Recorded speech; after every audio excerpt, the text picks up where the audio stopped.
What's the channel been up to over the last year and what have we got planned ahead? Hello Cave Dwellers, Merry Christmas, Happy New Year. I hope you'll forgive me for taking a little bit of time off over Christmas and I'm ready to go all guns blazing into the new year. So I thought we'd start off by reviewing where we've been both online and offline physically at the museum in 2023 and share with you some of the plans for the year ahead. Now it's worth mentioning that in the last year we've picked up lots of new subscribers. We'll go over those numbers when we look online in a moment.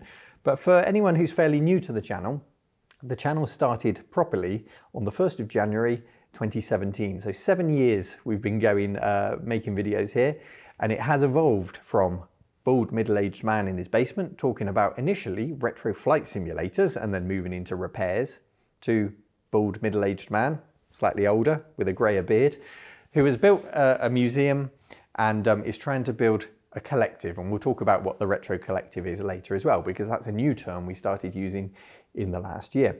So it's been a hell of a journey to get to where we are, and hopefully if you're new you can enjoy the back catalogue and appreciate what we've had to do to get here, and hopefully you and everyone else will join us for the ride over the next year. So let's take a look. Let's start with YouTube over the last year.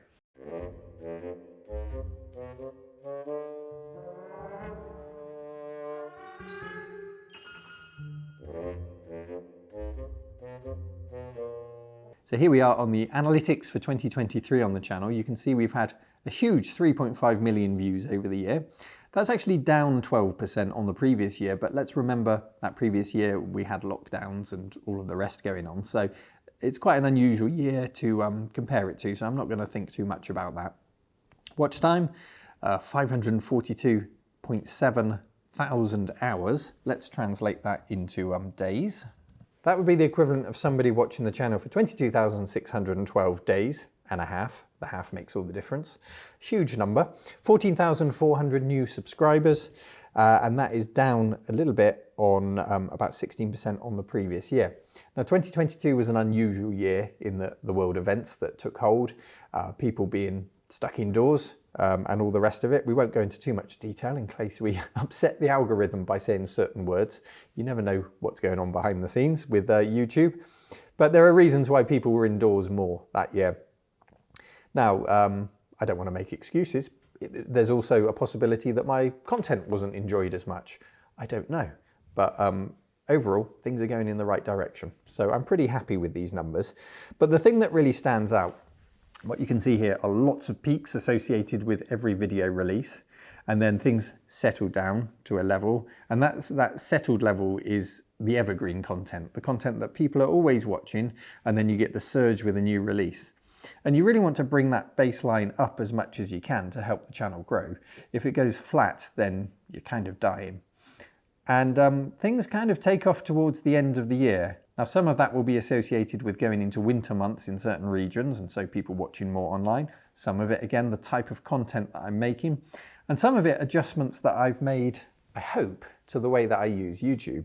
So you'll see towards the end of the year there is this almighty spike. It was the most popular month, December 2023, that the channel has ever seen. Absolutely mind-blowing. In December, we exceeded 800,000 views. I'd never exceeded 500,000 views in a month before, so 800,000 is a massive number for me. And I want to look into the reasons for that in a moment, but we'll just go over the content that we've had for the year.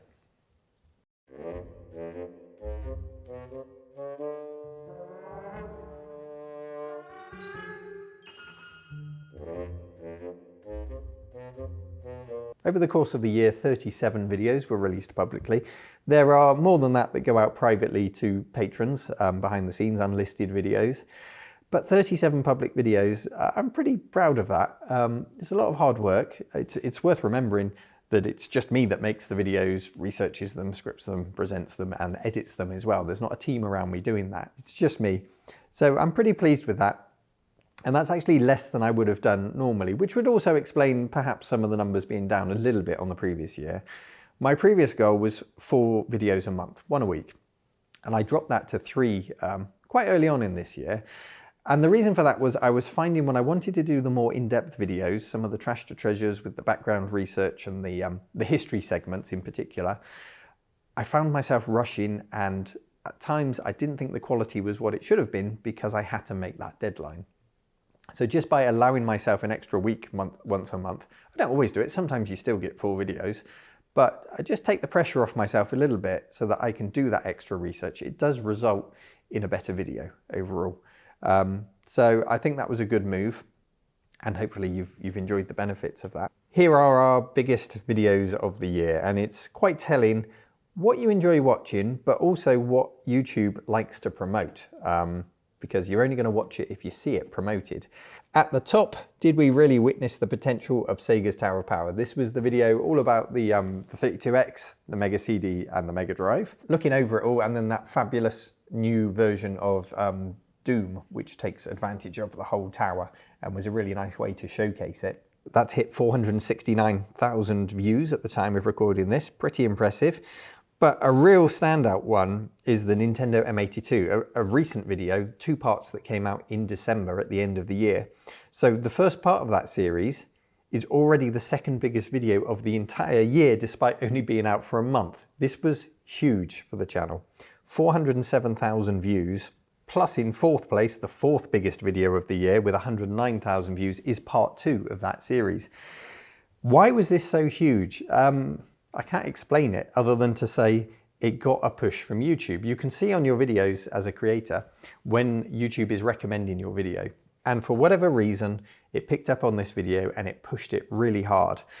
There is a stat that's not so great on that video, which is if you look at the average view duration, that's lower than a lot of my videos. And what that tells me is YouTube are pushing it hard. It's attracting a new audience, perhaps a slightly more casual audience who don't really know what they're clicking on, and they watch a bit of it and they go, no, this isn't for me. That's fine. But it just goes to show that it was a slightly more casual audience, whereas other videos like what's the coolest Japanese computer down there, which got 81,000 views, has an average view duration of nearly 13 minutes. And this is really interesting to me because I've always said, from the moment the channel started to pick up all those years ago, that quality of viewer is more important to me than quantity of viewer. I would rather have more viewers watching 13 minutes of one of my videos than 4 times as many viewers watching 6 minutes, probably never given me the time of day, thinking of my channel ever again, let alone subscribing. You want that quality viewer, and that means not leaning into the clickbait, if you want that. The Nintendo M82 series certainly, I didn't think of it as clickbaity. It was a really fun Trash to Treasure restoration. It just cements my feeling never to lean into the clickbait, never to try and do quick and easy wins or shocking videos with titles like, I quit, it's over, all of that. You know, you've seen it a million times before. You'll get a large number, a bump in views, sure, short term, but what do those views really mean? It's not a quality viewer. It's not someone that's going to stick around. It's not someone that has really gained anything, any enjoyment from your work. So I try to avoid that kind of thing. But the balance there is having fun and rare things to show off. That's the bait, for want of a better word, giving people something new and interesting and unusual to look at. And I've got a lot more of that to come in 2024. So hopefully we can find that balance of cool, fun, interesting videos, rare things to attract that new audience.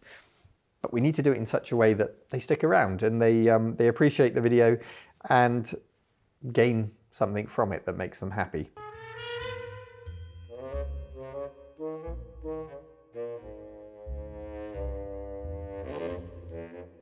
You can't please everyone though. There's always going to be an element of people that aren't interested, and that's fine. You just clicked on the wrong thing.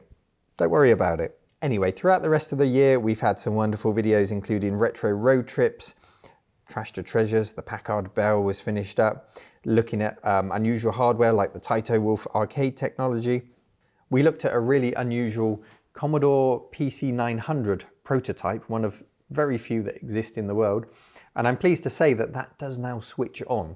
I won't go into too much detail because we will make a video on it. We've looked at pre-production Microprose discs, and then we went for a drive to find the Microprose offices in the summer, which was really cool.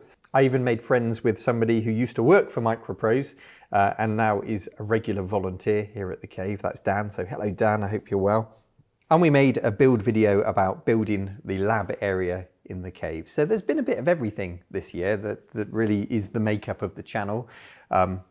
Oh, and also interviewing developers and having guest speakers here, which has been a big part of the year. That's been a new format, really, having guest speakers here and trying to share with you the events that happen at the cave.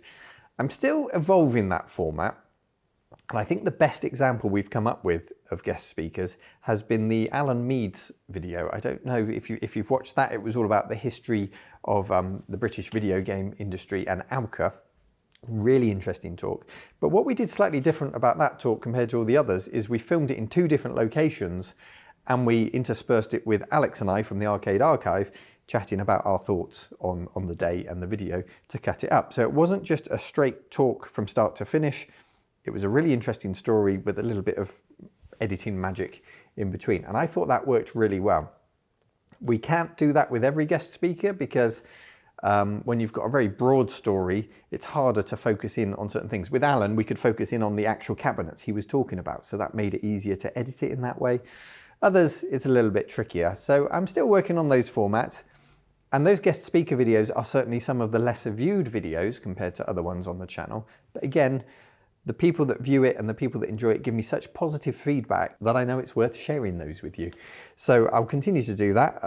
Continue as much as possible to make you feel a part of the physical museum here, because when you support the channel here, you're supporting the online channel, and you're also supporting the ever growing evolution of this museum and making it better and better. So I really want to make you feel a part of it, even if you can't physically come and visit. And we do that through the guest speaker talks. So overall, I'm very happy with how the year's gone. As we crossed into the new year, we hit 167,000 subscribers, which is a huge number. It feels like just yesterday we hit 100,000. So thank you to everyone who subscribed this year and stuck around from previous years. And if you haven't, why not subscribe now? Come and join the rest of us. Thank you. It's been really good, but it hasn't been without its challenges. And of course, the one that people raise the most when they're creating is the YouTube algorithm. How do you appease the algorithm? How do you make it happy? How do you get it to promote your videos and your channel? Well, I don't have the magic answer to that, but my answer really is by not complaining. Everything I do is hosted on YouTube, and I don't pay a penny for that up front. They've got to make their money. Whether you think Google makes too much or not enough or whatever, that's another argument. The fact is, I don't pay anything to host anything on their channels, and you have to play the game. You have to play the YouTube game if you want to try and get things to work. Now, I don't know if I'm playing the game right, but here are some of the things that I've done over the last year to try and push things along. Certainly in the second half of the year, I really focused in on this.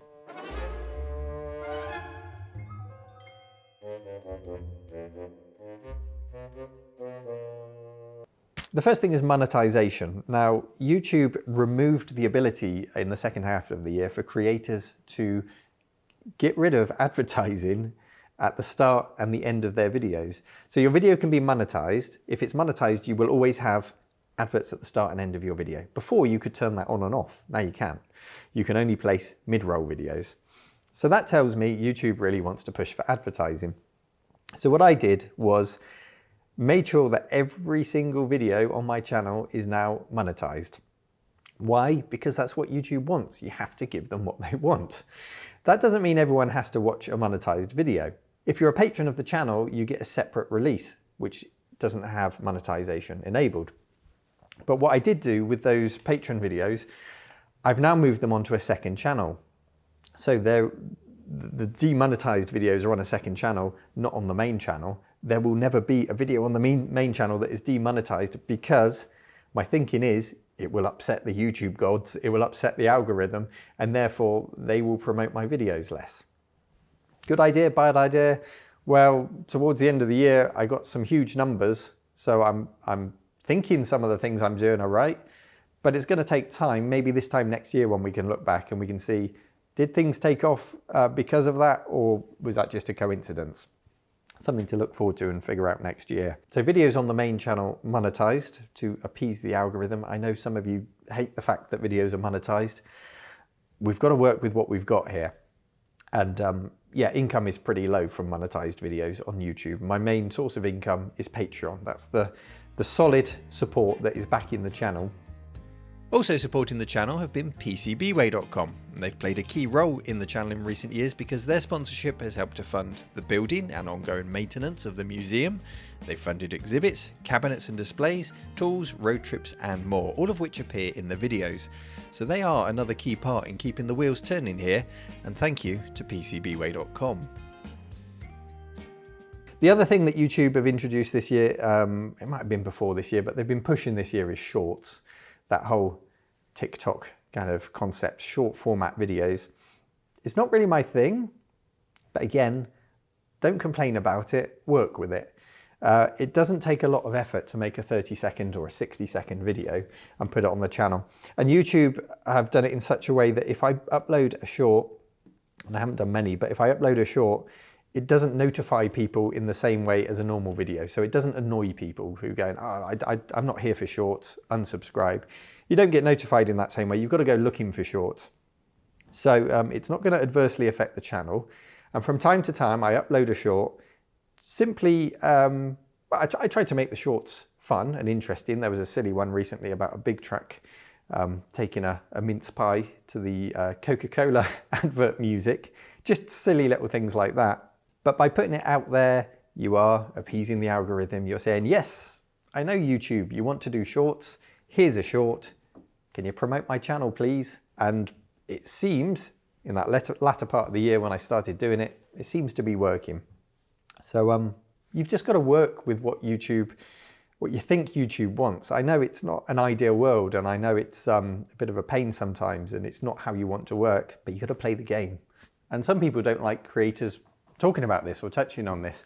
They don't like to see their favorite creator monetizing content, having sponsors, doing shorts on YouTube and all of this stuff. And I'm just explaining it really because at the end of the day, we want as many people as possible to watch our videos. That's why we make videos, so people see them. YouTube is still the biggest video content platform in the world. That's why we want to put them there. And we don't want to get blacklisted. Blacklisted might be too harsh a word, but swept under the rug at YouTube. We want our videos to be promoted, and in order to do that, you've kind of got to dance to their tune. You've got to make the odd short. You've got to, when you see they're trying to push monetization, you've got to go down that route. But we're still doing it in such a way that you can watch videos without adverts over on Patreon and things like that. And also they introduced members videos. This is a new thing on YouTube. You could schedule your video to be released at a certain time, but now you can schedule it to be released on YouTube and members get early access. That's YouTube members. So I've started doing that as well. Not that I have many YouTube members, but of course, you know, you've only got to see YouTube have introduced this feature. They want people to use it. They're going to be pushing, I imagine, in 2024 harder for people to become members because they would rather people became YouTube members than patrons because it's, you know, Patreon is not a Google service. So I think they're going to be pushing that more. So to play that game, I am giving members on YouTube early access. But if you do want to support the channel, my preference is still Patreon because it's just a nicer platform on which to share news with you and updates, whether it's a text post, a picture, or a video over there. I just like it all in one place over there. But you've still got to play YouTube's game. So I will be doing that.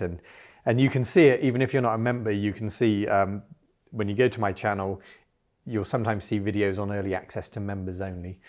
And that's why you're seeing that. So just a little explanation as to why we do some of the things that we do as creators, as a viewer, why we do it, and to other creators, perhaps some tips that can help them, but time will tell if these things work out. In conclusion, don't complain about YouTube, just work with it, because that's what the whole channel's built on, and that's what we've got to work with. And I will always do that with a smile.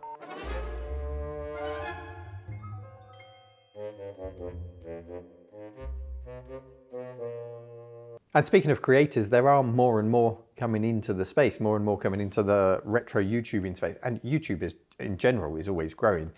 But more and more people doing the kinds of things I do because they're inspired by other YouTubers doing it, just as I was inspired by the likes of LGR and Kim Justice and Nostalgia Nerd and all of these people 7 years back when I started doing it. Others are inspired, and it's just sort of self-fulfilling. The more that do it, the more are inspired, the more come in and want to make videos themselves. And that's brilliant. The more successful we all are, the more it stimulates the algorithm into promoting retro things, and the more we can share that success. And the more friends we make along the way. I've made a huge number of friends through YouTube and as well as viewers, fellow retro YouTubers, people like Control Reese, like Lee from More Fun Making It. All of the people that you saw on the Desert Island Retro episode I did a few months back. We had 21 YouTubers here doing a show and tell.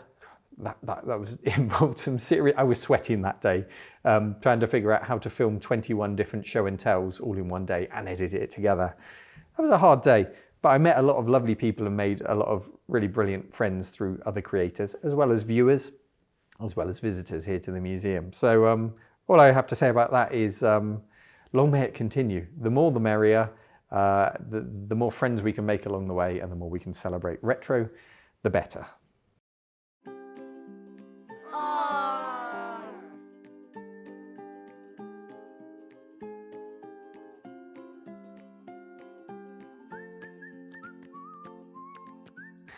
I'll tell you a bit about some of the future videos that we've got for 2024. Now, obviously, I haven't planned the whole year ahead, but coming up in the near future are some really cool things, including this. This is a Sega Megatech.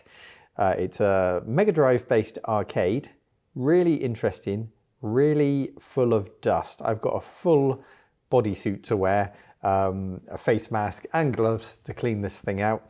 I want to bring together all the skills of people here in the mill on electronics, on cosmetic repairs, on the CRT repairs, artwork, all the rest of it, to make this look like new. Because this Sega Megatech, it cost me less than £200. It was a really cheap pickup compared to what you would normally have to pay for one of these things. And we're going to put the work in. We're going to make this look like new. So that's a really cool video coming up. In terms of interviews, got another, it's been a while since we did a retro tea break interview. So that's when we do a remote interview with someone rather than having a guest here in the cave. And I've got a really cool one. Let me grab a box to give you a clue over here. Recognize this? This is a gorgeous trapezoid boxed version of the Macintosh Prince of Persia, because I do have an interview lined up with its creator, Jordan Mechner. Obviously it goes back before the Macintosh to the Apple II. Creator of Karateka, Prince of Persia of course, a pioneer of rotoscoping in video games and all of that good stuff. Really looking forward to chatting to Jordan, and I've got him booked the end of January, start of February I think it is. So that will be really cool to interview him. And yes, there is a second Retro Tea Breaks book. For those of you who don't know, a few years back I made a book of all my interviews called Retro Tea Breaks. Volume 2 is in progress at the moment, and there is no reason why Jordan shouldn't be in that book. Such a great name to have in there. So looking forward to that interview. There will be lots of trash to treasures this year. I'm really determined to do lots more restorations, and that ties in with the inventory, which I'll talk about in a moment. And my other big goal for 2024 online is to help Alex down in the Arcade Archive. Now, if I can ask you to do just one thing for me in this video, it would be to go to the link down below to the Arcade Archive and hit subscribe. The Arcade Archive is our sister museum, if you like, downstairs. It's been going for a year, and Alex has just done a museum update on his first year. His first year hasn't been without challenges because he's still working as a builder. That's his main job. He's been doing it for decades. He's determined to become a full-time, to be doing his arcade full-time, combination of YouTube videos, restorations of arcades, and opening up the arcade as a museum for people to visit in much the same way I do up here with the cave.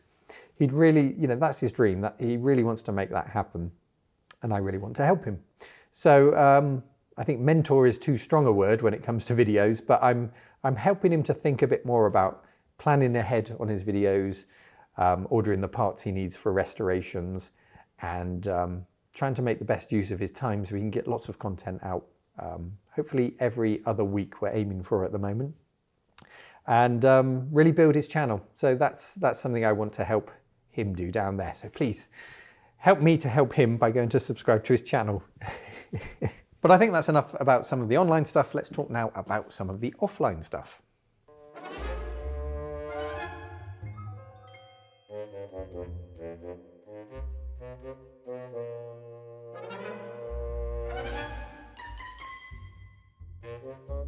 So the cave opened up to the public a couple of years ago as a visitor attraction.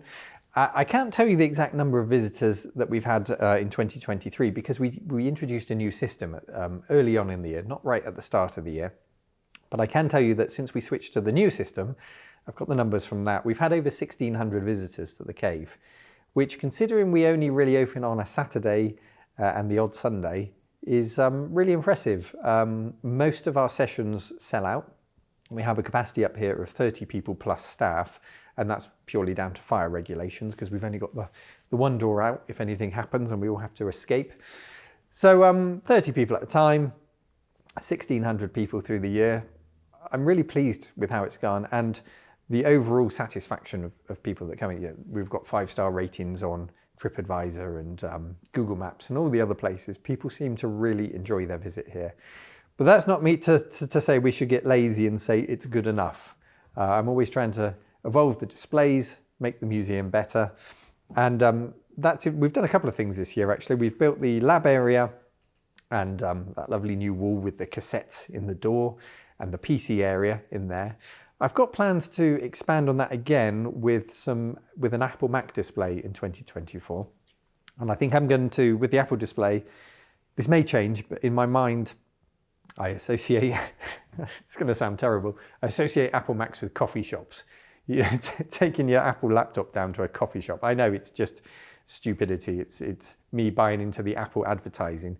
The Apple cool dudes going down to the coffee shop. So instead of having the low down tables like we do with the PCs and everywhere else, we're going to have bar stools and higher up tables for the Macintoshes and the Apple II and the iMac and all those other things. And then we can display things like the wonderful Prince of Persia. I've got a few other things over there, but I'm going to save them as a surprise for you in future videos. And to get all the Macs working, a volunteer called Will, thank you Will, has been working really hard through the year, taking the Macs off that I've got on static display, taking them home, fixing them up and bringing them back. And all of them now, or pretty much all of them, you can turn it on and it comes up with a really nice menu system that he's made. I can show you that when we build the area for the Macs. And you can choose lots of games. Some of them run natively, some of them use the emulation, I think it's called Rosetta in some of the versions of macOS, to run older games on newer hardware. And it all works beautifully.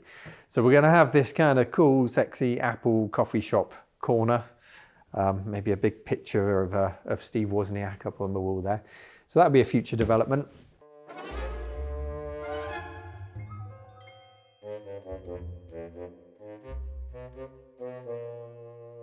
We rearranged the shop area, which has worked really well. It's really encouraged people to go into the shop area. And also I've built up some lovely relationships with Fusion Retro Books, Bitmap Books, Dan from Retrofied to get some really nice products in there. But books seem to be the big thing. And Dan's clocks, check this out. Dan makes a range of Archimedes, Windows and Amiga based wall clocks, and I think they're gorgeous, and unsurprisingly they sell very well. And if you're not visiting here, you can get them at his shop at Retrofied, I think it's .co.uk. Check the link in the video description, but they're online if you want to get them. I think they're gorgeous. I'm also working with Jason Daniels, who was a Commodore 64 game developer in the 80s, and Jason's never made a YouTube video before, but we've made some plans together to build something which I've talked about before, which is the Dev Den. So, well, take it away, Jason, for your first ever, very brief YouTube video. Hello everybody, my name is Jason Daniels. What is the Dev Den? Well, the Dev Den's a new exhibit that I'm creating for the museum, and it's all going to take place in the room behind this door. This room that will house the Dev Den has for some time been a storeroom. In fact, it still is a storeroom, but we have great plans for it. We're going to create a stylised tribute to the 1970s and the 1980s. In fact, here's an example of that retro aesthetic. Very comfy. There will of course be build videos for this process, and I'll be popping up on Patron Day updates to give you a behind the scenes perspective. So what is the Dev Den, you may ask again? It's all about games development. No, it's not. It's not all about games development. Oh, do you want to do that? Well, it's all about development, software development, games development mostly. the history of games development, the hardware, the software, the processes, the people. There's so much to consider. Why am I doing this? Well, I was a games developer back in the late 80s and the early 90s, writing games for the Commodore 64, a few of which got published. Yeah, so that's the other big thing that we want to develop here in the museum for 2024 is the Dev Den. It's going to be decorated in a very different way to the rest of the cave. I can reveal to you that the carpet we've bought is called Ultra Beige, which is going to be perfect. I won't spoil it because we will make a video series on developing that space. He's got all of his original dev kits from the 80s. He's got, actually look at this. All these synths keep appearing. Jason has a history of making music on synths. There's no way we can get all of these set up and working all at once, but it just goes to show some of the kit that he's got on the music side. And we are going to set up, I think it's going to be an Atari Mega ST and a rack of synths and Cubase or whatever software it is that he wants to demonstrate. And we'll have a music development corner as well. That's going to be really cool. Well beyond my capabilities, as anyone who's watched things like the Yamaha MSX video I made years ago where I tried to make some music, well beyond my capabilities. So I'm really looking forward to learning all about music creation with those awesome synths. Yeah, looking forward to that. And it's very much dependent on the inventory, which I've also talked about. I don't think I've talked about it publicly. It's more been on Patron updates, the inventory.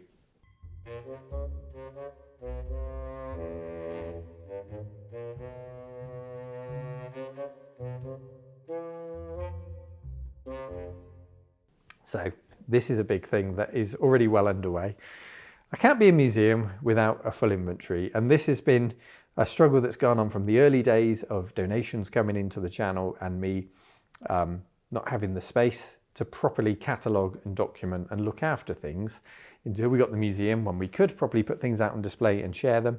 And we have a storeroom, but that is becoming increasingly full, and we've got to get a grip on this to be, well, a proper museum. We can't be a museum if we can't look after our artifacts. So we've developed an inventory system, and it's part and parcel of a bigger system that I mentioned earlier, the ticketing system. So let's just give you a quick tour of that whole system and where we are with it. Here is our back-end system then. I've also changed microphone if I sound a little bit different. And some parts of this will be blurred out because it includes names, email addresses and all of that stuff. So I obviously don't want to broadcast that. It's very much a system that's still in development, but it's come a long way and it's working well for us. So I'll just give you a quick tour. We've got the events. So for example, here we can see it's defaulted to the current month. We can see that this Saturday it's sold out. And I can drill into that to get my list to check off when people arrive. I can edit the event. So we've got the description. We can say if it's featured on the homepage of the website. If I go to the website, you can see what that looks like. It's just on the right-hand side here of upcoming events. So we can highlight things like guest speakers and things like that on the right-hand side there. When it starts, when it finishes, where it is on the map to help people find us. And notes such as who's coming to help us, prices, all of that stuff. So, you know, everything that you would expect in an event management system. And you can see the two different venues. We can define if an event is in the morning, afternoon or evening. And the system will then automatically apply discounts if you do multi-bookings and things like that. Gift certificates are very much manual at the moment. We can generate them. Well, we can't even generate them. We have to get Gary, who's developing the system with us, to create them for us. But his next step is to give us the ability to auto-generate gift certificates, and we can offer them at Christmas and all through the year, so that people can gift each other visits to the cave. Heard about is just feedback from how people heard about the cave. There is a notes section where they can manually type in how they heard about us, where we get things like, oh, by accident on Google Maps. Collecting parcels from Heber. So somebody came in and we've got leaflets in the reception area there. So they obviously picked up on that. This Week in Retro, our podcast. Stroud man came to me in a dream and told me I had to go or he'd chuck me out of the Atari cupboard. So there you go. There's some fun feedback there. Accounts is just to do with the ticket money paying out into the bank account. Statistics I did show you earlier, so you can see how many tickets have sold. Patron perks. So this is all linked to Alex's Patreon page and my Patreon page, and depending on which tier you are, when you sign up to be a patron, you get either discounts or you get a number of free days included. So top tier, you get 12 days a year. It automatically updates every year. It automatically sends you how to use those vouchers, and I can change them if I want to be more or less generous with what we give our patrons. So that's really nice, the way that's all tied in and automated. Users, we can set up users with different access rights, so we can have users that only have access to the inventory, and inventory, which is what I really wanted to show you in here. So the inventory is the most immature part of the system so far. It's just enough to start logging things. So, you know, we haven't even got the page broken up into chunks of 50. It's just everything that I've put in there so far. So, for example, Elite is asset number 358. We can see it is in box 1, which is in storeroom 1, which is in the mill. And we can go into it and we can see our pictures of it there. And that's it. There are no further details, but you can see how many pictures we're taking of things and how well we're trying to document them. And then the next step is to add all the tables for, you know, we want to do this properly. So we want tables for publishers, developers, country of origin, what else? Type of packaging, type of media, you know, lots and lots and lots and lots of detail, so that we can then use that for searching and for filtering and all of that stuff, including whether a game, in this example, has its media with it. Does it? Yes, it does. It has its tape. So we could then highlight or bring up a whole list of empty boxes that perhaps we've got, and then we can go off and hunt out the missing media. So it is literally just barcode, title, where it is. That's it at the moment. But we've got to start somewhere, and it helps us to get underway. When it comes to locations, so you could say box 27. What is it? Well, let's say shelf. Shelf 5. So we might want to label a shelf, and you might say that that shelf is in Jason's house. There you go. So you can move a box to another location, and all of its contents that are associated with it will go with it. You can put a box on a shelf, all of that good stuff. So that's it. It's pretty simple, but you can hopefully see the potential of how it's going to evolve, and how useful it's going to be. And then when we make it public, you'll be able to browse all those lovely pictures and feel a little bit more a part of the museum.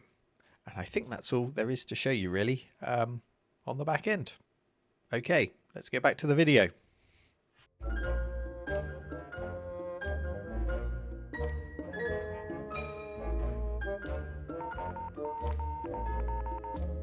At the moment, we're only photographing and titling and saying which box items are in. To fill out the rest of the details, I've got this crazy idea in my head that I'm going to gamify the inventory. Now, this will involve setting up a website that you can come and visit. I'm not going to spoil the details of exactly how it will work and the silly theme behind it, but it will match you with items, and it will ask you to fill out specific things. Here's a game. What year did it come out? Here's a magazine. What issue number is it? Just silly little game.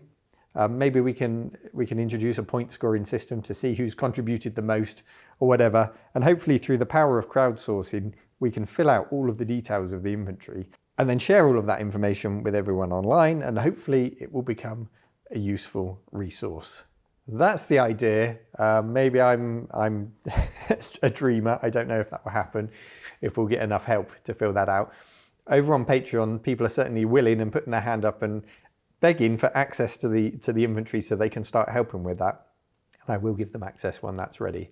So I think it's a really fun idea to kind of gamify the inventory. There will need to be checks and balances. For example, answers perhaps may need to be weighted, so that if one person puts in a nasty answer, types in something rude, that will be overrun by the 20 correct answers that other people have put in. That sort of stuff. We'll figure it out, and I'll share that with you when it's up and working, because it's going to be a really interesting thing to develop. A crowdsourced museum inventory system. What could go wrong? The next thing to talk about is something called the Retro Collective. It's a term you've heard me use. It's the website address that you would go to find out about the museum, retrocollective.co.uk. But I've never really explained what it is. What is the Retro Collective? Well, just to be clear, it's an umbrella term that I came up with because we're getting more and more businesses in the mill who are dealing in retro. You've got Heber, who own the mill and are making electronics products for the retro market. Things like the Mr. Multi system, the Aegon Console 8, and some really cool stuff that's coming online. The control dock. Can't talk about some of the future products that I've recently just heard about, but there's some really cool stuff coming on stream from them. We've got the Arcade Archive, we've got Me the Cave. So together we are known as the Retro Collective, but within that collective, that's just an umbrella term. We are our own individual businesses. And it also means that there's room for someone else. If we've got a pinball collector, for example, that wants to come and join the mill here, there's space for that, and they can become part of the collective. And it's just like my thoughts on the online world on YouTube, where the more the merrier. The more YouTubers out there making stuff about retro, the more we share our collective success.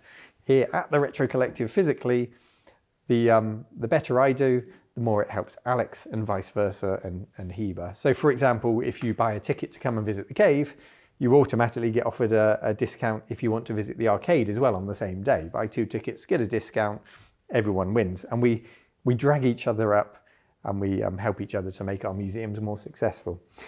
So that's what the Retro Collective is. It's not a business, it's not a registered business, it's just an umbrella name. And who knows where that will go, but it just sets the foundation to invite other people in and to pool our resources and hopefully make everyone more successful.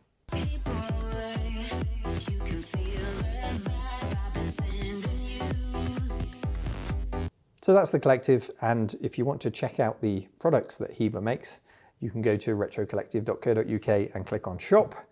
You can click on museums to find out about the museums, and eventually that's where the inventory will be put, so you can browse the inventory. So lots of exciting things for the collective as a whole, as well as me as the cave coming up in future. So let's round off today's ramble, today's chat. I'm sure I've missed lots along the way. The charity calendar is still available for a couple more weeks. So if you haven't already bought this year's, the 2024 charity calendar, please do. We've sold 300. I'd really like to get to the 400 mark. It's not too late to buy it.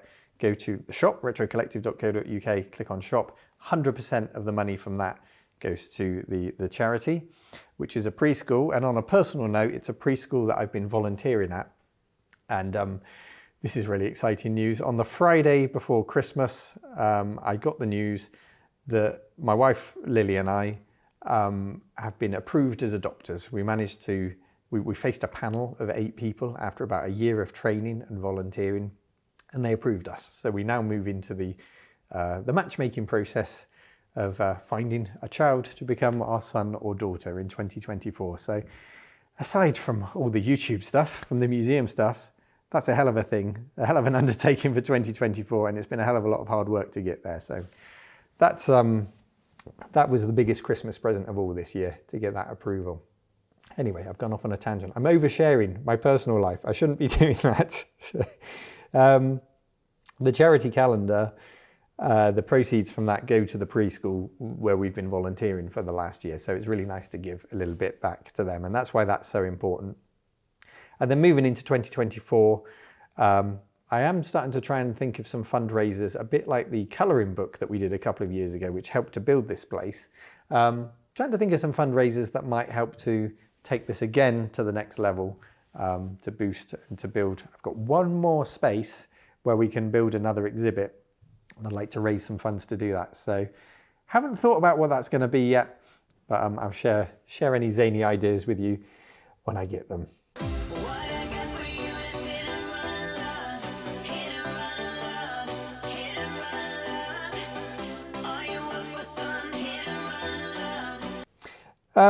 I think that's it. If you are a patron of the channel, we now have a little bit extra for you, a very rough and ready unboxing of a donation, which I filmed over the Christmas period. I just wanted to share a little bit extra with the patrons to say thank you for all of their support over the years. If you'd like to join them, support the channel, support the museum and everything that I do here, head to patreon.com/RMC Retro. I really do appreciate all of the support that we get there. As you heard me talking about all the hoops that we jump through to try and keep YouTube going and try and not be blacklisted, if you like, by YouTube. The Patreon support is the solid foundation behind the channel, which means even if YouTube start to dislike retro and no longer push retro, that's the solid foundation that gives us the support that I need to be able to keep going regardless. So thank you so much to all the patrons, the official cave dwellers, as I call them, and thank you if you do consider going over there to support the channel. Thank you for taking the time to listen to my ramble. It's not as slickly edited, it's completely unscripted. It's nothing like my normal videos, but it's nice to just share all of these things with you and let you know a bit more about what goes on behind the scenes. Take care everyone, have a fabulous 2024, and thank you again for supporting the channel and taking the time to watch. Take care, bye-bye. And if you're an official cave dweller, stick around after the credits. We'll have a mooch around the mill, and then we are going to go into an unboxing, a pretty rough and ready unboxing, but an unboxing nonetheless as a little bonus.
Leave some comments, let me know what you think about it, and I'll see you again in the cave for the next video.